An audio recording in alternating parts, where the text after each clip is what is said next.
Granny always said the same things to make you laugh or make you cry. Let me explain to you why. A few weeks ago, I cried about accidentally breaking this off as I was installing my tomato cage on one of my plants, y'all. And I was so hurt about it. I went ahead and replanted it. But if you look here, that was not there.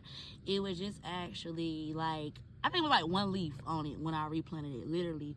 And because I had ripped off the bottom stems or whatever, because I wanted the energy to go towards obviously making the fruit, right?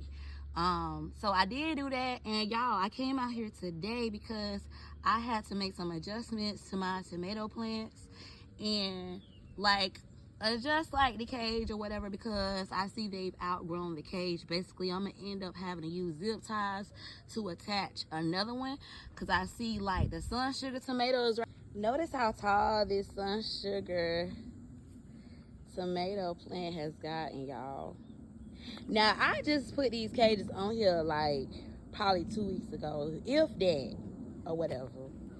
And this is already what we're working with. In the back, you can see my compost pile. That's where all the chicken hay and the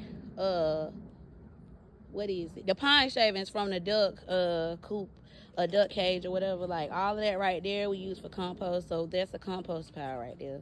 I use that as needed. Now, of course, when I do, because I am soon gonna start my raised bed or whatever, that will actually be like the bottom layer. That's gonna be the foundation basically, before I add soil. And that's actually another way, if you're new to gardening, this is actually another way to save on soil. Of course, soil is not as cost effective, especially if you use a good quality of soil.